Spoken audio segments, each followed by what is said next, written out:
আচ্ছা, যাদের ভাইরাস বা ব্যাকটেরিয়া ঘটিত রোগ বাছাই করতে অসুবিধা হয় তাদের জন্য অবশ্যই ভিডিওটি গুরুত্বপূর্ণ হতে চলেছে।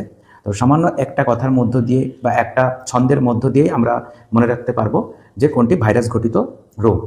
তো দেখো, এখানে যেটা আমি লিখেছি একটা ছন্দ করেই লিখেছি। তো প্রথমে একটি নাম রয়েছে, বসন্ত মামার নাম বলেছি। তো যদি কারোর নাম এটা হয়ে থাকে অবশ্যই ক্ষমা করবেন। তো ছন্দটা দেখো, বসন্ত মামার এইডস হয়েছে ভাই, পিত নদীর জল ডিঙিয়ে ইনজেকশন দিতে হবে তাই।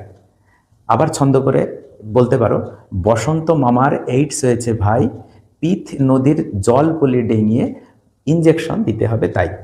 যদি দুবার তিনবার বলো তাহলে আশা করি মুখস্থ হয়ে যাবে। এবার আমরা দেখব যে কিভাবে ভাইরাস ঘটিত রোগটাকে মনে রাখা যায়।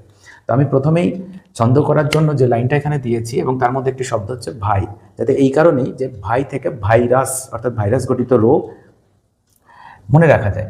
তো কি কি রোগ এখানে রয়েছে, যেমন বসন্ত মামার অর্থাৎ বসন্ত থেকে আমি জল বসন্ত কিংবা গুটি বসন্ত যে কোনো একটা মনে রাখতে পারি।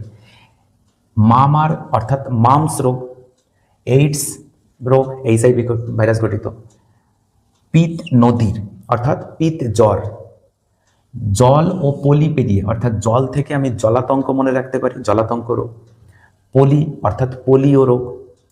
ডেঙ্গি অর্থাৎ পেরিয়ে যেটাকে বলা হয় তার ডেঙ্গি থেকে ডেঙ্গি রোগ। এবং ইনজেকশন থেকে আমরা মনে রাখতে পারি ইনফ্লুয়েঞ্জা। তাহলে খুব সহজেই মনে রাখা যেতে পারে যে ভাইরাস ঘটিত রোগের মধ্যে কি জল বসন্ত, গুটি বসন্ত, মামস, এইডস, পিত জ্বর, জলাতঙ্ক, পোলিও, ডেঙ্গি, ইনফ্লুয়েঞ্জা, শুধুমাত্র একটা ছন্দ। ব্যাস, এই ধরনের মজার মজার ট্রিক্স পেতে হলে অবশ্যই ফলো করে রেখো। আচ্ছা, যাদের ভাইরাস বা ব্যাকটেরিয়া ঘটিত রোগ বাছাই করতে অসুবিধা হয় তাদের জন্য অবশ্যই ভিডিওটি গুরুত্বপূর্ণ হতে চলেছে।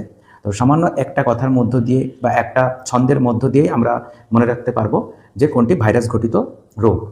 তো দেখো, এখানে যেটা আমি লিখেছি একটা ছন্দ করেই লিখেছি। তো প্রথমে একটি নাম রয়েছে, বসন্ত মামার নাম বলেছি। তো যদি কারোর নাম এটা হয়ে থাকে অবশ্যই ক্ষমা করবেন। তো ছন্দটা দেখো, বসন্ত মামার এইডস হয়েছে ভাই, পিত নদীর জল ডিঙিয়ে ইনজেকশন দিতে হবে তাই। আবার ছন্দ করে বলতে পারো, বসন্ত মামার এইডস হয়েছে ভাই, পিত নদীর জল পলি ডিঙিয়ে ইনজেকশন দিতে হবে তাই। যদি দুবার তিনবার বলো তাহলে আশা করি মুখস্থ হয়ে যাবে। এবার আমরা দেখব যে কিভাবে ভাইরাস ঘটিত রোগটাকে মনে রাখা যায়। তো আমি প্রথমেই ছন্দ করার জন্য যে লাইনটা এখানে দিয়েছি এবং তার মধ্যে একটি শব্দ হচ্ছে ভাই, যাতে এই কারণেই যে ভাই থেকে ভাইরাস অর্থাৎ ভাইরাস ঘটিত রোগ মনে রাখা যায়।